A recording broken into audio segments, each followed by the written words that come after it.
Parang milky strawberry. Patikim na ako ng legit na coffee dito sa Japan.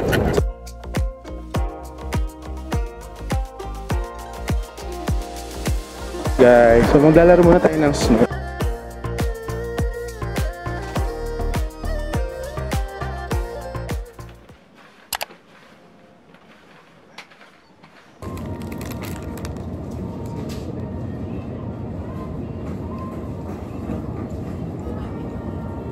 So in here, is there also a snow or no?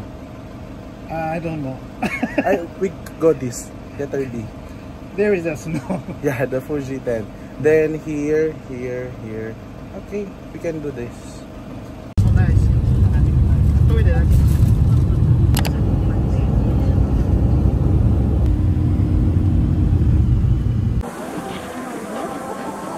Hey guys, what's up? So our first destination dito sa Mount Fuji is yung Fuji 10 Ski Resort. Hindi kami mag-ski, yung pipicture lang kami dito sa mga snow. And it's our first time na makakita at makahawak ng snow. Kaya sobrang excited ako. Pero sobrang lamig guys. Wala akong gloves tsaka heat tech.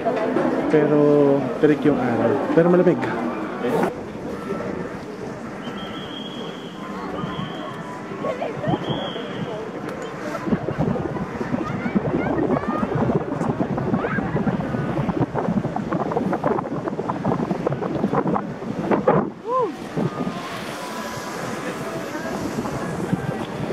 Makapag-vlog ngayon kasi sobrang naninigas na yung kamay ko. Naglaro ako ng yelo, di ba? Nag-red ng sobra yung kamay ko. Pero ngayon, ang next namin gagawin is mag-lunch na kami somewhere dun sa merong view ng Mount Fuji. Tapos tuloy-tuloy na siya.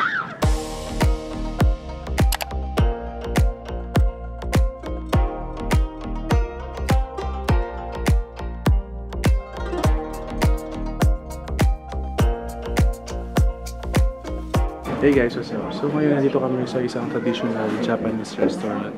Dito kami mag-lunch kasi hindi ko alam yung name kasi walang subtitle. So malapit lang siya dito sa lake.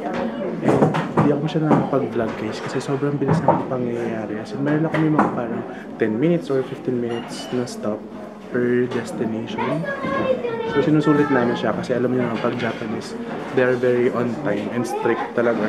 Hey guys, syempre Japan trip will never be complete kung hindi ka kakain nung il nila. So hati kami ni Jin dito.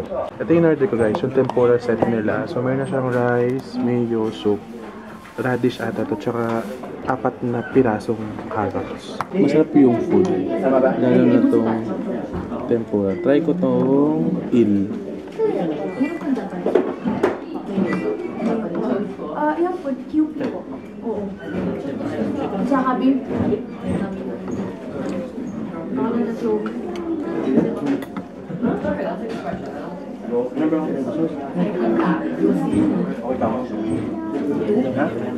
Nasa siyang ano guys, tuyo na hindi maalat. Ganun. Hey guys, so nandito kami sa Oshinowa something na World Heritage sa Japan. So kung mapapansin nyo, medyo maraming tao kasi it's Sunday. So pumunta kami dito to take some photos lang and to eat strawberries. So ito yung itsura niya guys. Meron mga traditional Japanese houses and all. Yan. Guys, ito yung mga strawberries. So meron yung local strawberries tapos meron yung white na strawberries. Guys, what's up? So nandito kami sa Gotemba Premium Outlet. So meron silang space. Merong for designer goods and dun sa mga shoes and fitness something na materials. So currently nandito kami sa mga signature brands. Meron dito mga Bottega, Givenchy, Alexander McQueen, Louboutin, Versace. Name it guys, meron naman dito. Wala lang akong nakitang Dior tsaka Louis Vuitton. Tapos galing na ako dun sa isang space nila. More likely yung mga nandun are shoes and mga affordable na pieces like Adidas, Nike, New Balance, Abercrombie, Gap, tsaka yung iba pa. Yung itsura guys ng outlets. Ano lang yung available na 327 dito sa outlet. Hindi ko masyadong feel yung ganitong texture or material ng sapatos. Guys, ito na lang yung binili ko. Maganda rin naman siya pag pants and jogging pants. Mahilig ka sa mga signature pieces or branded items, okay naman mamili dito guys kasi they offer up to 80% off plus tax-free and mga specific discounts if you're using Visa or MasterCard. Pero if you're on a budget, siguro hindi ko siya marirecommend kasi even though na nakasale sila ng 80%, it costs around like 20,000 pa din, parang ganun. So, it's up to you. Ganito yung tsura ng mga strawberries nila dito. And sabi nila guys, matamis daw yung mga strawberries sa Japan, kaya sila expensive. So titikman natin kung totoo nga sinasabi nila na matamis siya. Matamis nga guys. Hindi sila nagjo-joke. Next naman natin na-try guys, itong white strawberries nila. Ito yung nakita kong pinaka-expensive na strawberries sa buong buhay ko. Kasi yung isang piraso ng malaki nito is 1,000 yen. Pero ito, maliliit lang sila. Parang nasa 3,300 yen. So ito na, tingnan natin siya guys.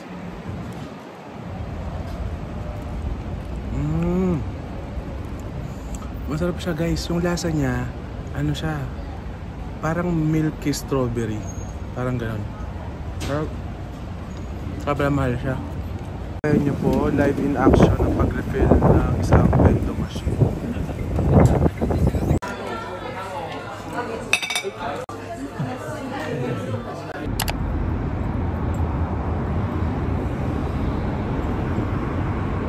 Hey guys, what's up? So it's our last full day here in Japan. So ako, maaga akong umalis ng hotel, 6:30 AM, and sobrang lamig, parang nasa 10 degrees yung lamig ngayon. So hindi ako nakapag-heat tech, wala din na naman akong gloves, sobrang naninigas yung kamay ko. So pupunta ako ngayon sa Ginza at Ueno para puntahan yung mga shops and stores na nakita ko sa makapaglag na maayos guys kasi sobrang lamig, tapos inisipon na ako. Dito na ako sa train station ng Uedo Line. Nagtataka ko bakit sobrang lamig, as in yung naninigas yung kamay ko. Grabe, 7 degrees pala ngayon. Hindi ko napaghandaan yung laban. Ay, so ngayon maghanap muna ako ng gloves kung meron dito sa subway. Kasi hindi ko magamit yung mga daliri ko, sobrang lamig.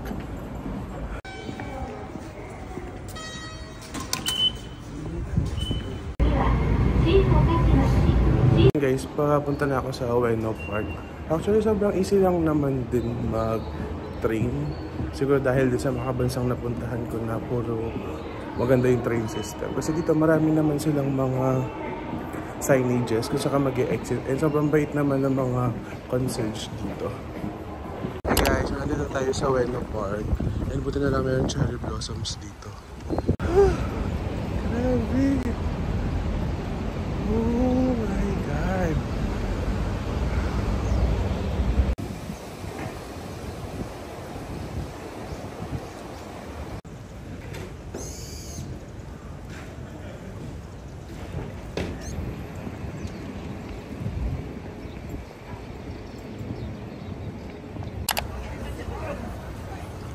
Guys, what's up? So ngayon nandito na ako sa Tsukiji Market. So paglabas mo lang dun sa MRT station nila guys, nasa ano lang naman, 4-minute walk. Hindi ko alam kung naririnig nyo ba ako kasi sobrang lakas ng hangin and currently nasa 8 degrees. If you're a fan of mga sushi and sashimi guys, sa outer market masarap kumain. Kaso ako kasi street foods lang naman yung hanap ko dahil hindi ako makain ng raw. At baka sumakit ang aking tiyan. Ito ng ali sa outer market guys. So meron mga nila ng fresh fruits, mga sashimi, mga oysters. Hinahanap ng nanay ko guys yung furikake. So kukuha ko ng lahat ng variant. Ito yung in-order kong tamago. Kasi hindi ko alam paano ko kakain kasi walang lamesa. Tapos meron kasi dito sa Japan na bawal kumain habang naglalakad kasi disrespectful daw. Guys, ang hirap kumain. Tikman na nga natin. Nako. Paano ko naman siya kakainin?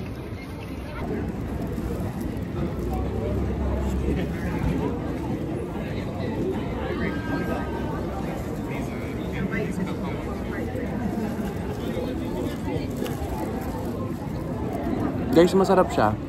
Lasa siyang scrambled egg na binigyan ng sugar.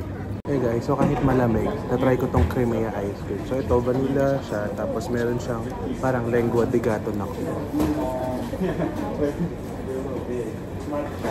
Oh, hindi siya vanilla guys, parang siyang gatas. Sarap. Naman natin guys yung cone niya. Nasa lengua de gato nga guys, sobrang sarap. Kung kailan nasa Japan ako guys, wala akong makitang tindahan ng tanghulu. Ano ba yan? Hey guys, yung mga ibang kinakain nila dito. Pwedeng raw, pwede rin magpaluto. Guys, nakanap na ako ng tanghulu. So meron silang mga daifuku, iba't ibang flavor, tapos tanghulu and mga mochi. Guys, simulan natin yung tanghulu.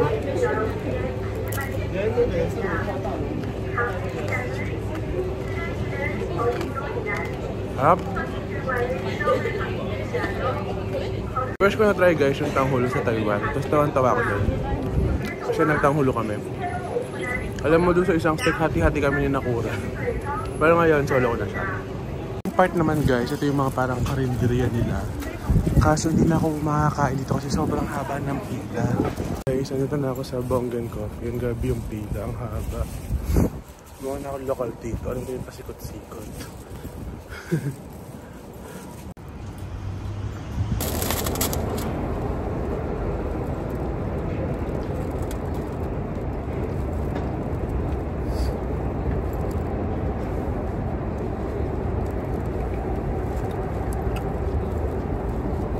Picture ng coffee shop guys. Ang name niya is Bonggen Coffee. Natawag siya sa TikTok. And maliit lang yung store niya guys.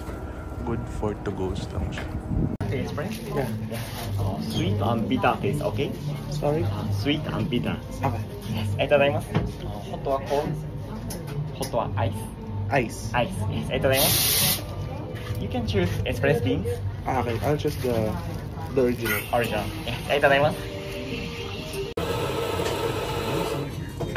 Guys, so after almost 30 minutes of lining up, nakuha ko na yung coffee ko. So in-order ko yung ice matcha latte espresso. So titikman na natin siya. And for your reference guys, yung price nito is around 350 pesos. Depende sa conversion. Finally guys, after how many days na pagstay namin sa Japan, makakatikim na ako ng legit na coffee dito sa Japan. So tikman natin siya guys.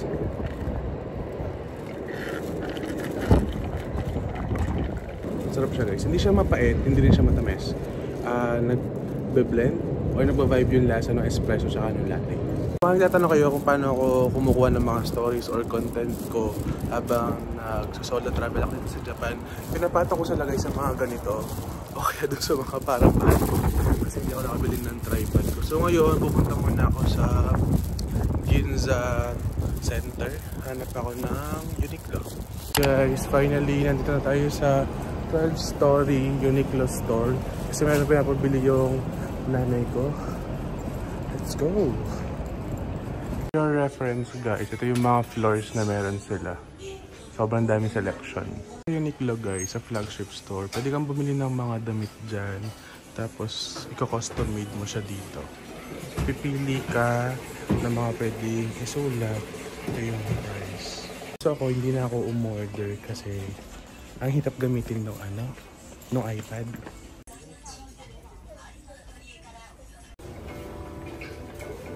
Ito yung hinahanap ko. Itong New York Perfect Cheese. Sikat to sa Tokyo. So, ito yung price reference.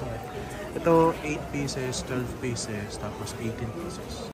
So, pabalik na ako ng hotel. Galing lang ako dun sa drugstore kasi di pa ako nakabili nung matcha milk. And also, bumili nga ako nung cheesecake. So, inubos ko lang yung 5,000 yen. Tapos nagtira na lang ako for food mamaya and for food sa airport. Kasi wala na akong balak magpapalit. And every trip naman guys, inuubos ko yung mga pinapapalit kong pera. Hey guys, so kakauwi ko lang sa hotel. Aalis na naman ako. Pumunta ako dun sa restaurant ko saan kami magla-lunch. And pag-uwi ko ng Pilas guys, magpapamasahe ako. Hindi ko na nararamdaman yung legs ko. Ay. Nandito ako sa Gyokatsu. Ito mura sa Kusay. Medyo mahaba yung pila. Sana kayanin ko. Matagal dito sa pamilya pa. Sipon na ako.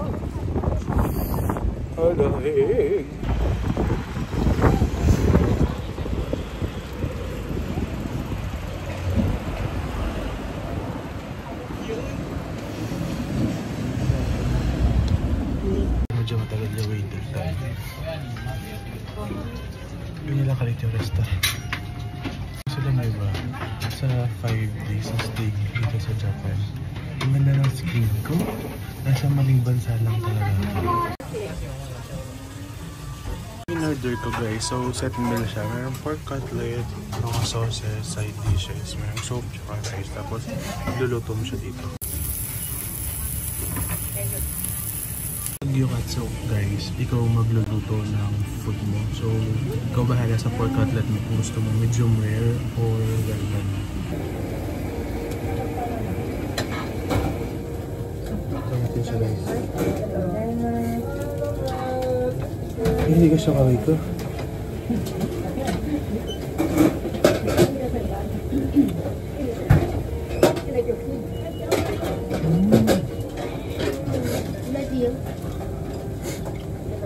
Sobrang sarap guys. Sobrang sarap.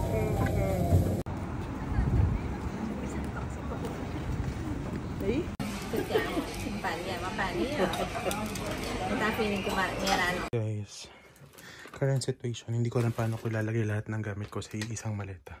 So ito na lang yung available ko na maleta. Kasi lang ilalagay ko. Ang dami pa. Guys, good morning. So it's our last day here in Japan. Pero yung flight kasi namin is 11 o'clock siya. So hindi na pumunta ng airport. At syempre, as usual, excess baggage na naman po ako ng 6 kilos. So poproblemahin ko na lang sa airport kung paano at magkano ang babayaran naman.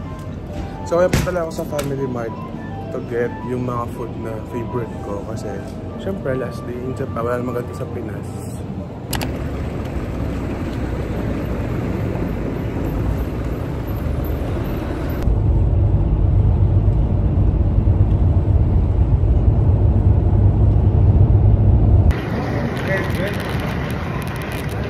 So nandito kami sa airport nakapag-check-in na kami. Alam niyo ba, sobrang happy ako ngayon kasi first time kong magkaroon ng flight international with AirAsia and sobrang good sa services nila from the staff, yung mga nag-a-assist, and pinaka nagustuhan ko yung group baggage guys. Kasi ako, kahapon ko pa problema, excess talaga ako. So yung total kilos na gamit ko dun sa baggage ko is 37 kilos. 30 kilos lang yung pwede kong i-check in. Wala akong extra maleta. So, kailangan ko i-check in lahat yung 37 kilos. Tapos, mayroon silang group baggage.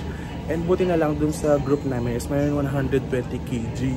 As in, na-maximize namin yung 120 kg guys. Kasi sa Cebu Pack, alam ko, yung pagkikilo ng baggage is per person. Tapos, maximum of 2 lang. Dito guys, ang dami namin baggage. Parang umabot kami ng 30 to 35 pieces na baggage sa all group na yun, sa aming 12 na yun. Kaya sobrang goods pala mag-flight international with AirAsia. Guys, so habang hintay namin order na, mag-aano kami dito. Gacha is for all generations. Hanap ako ng something for my pantry. Nagaling Japan. Sila guys, sobrang dami oh. Naisip ko ito eh. Cute din. Hey guys, so kukuha na tayo ng ating souvenirs from Japan.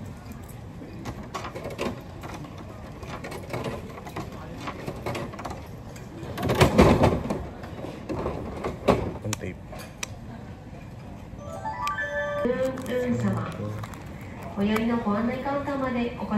Yung color white guys. Okay na to. Alagay ko to sa pantry.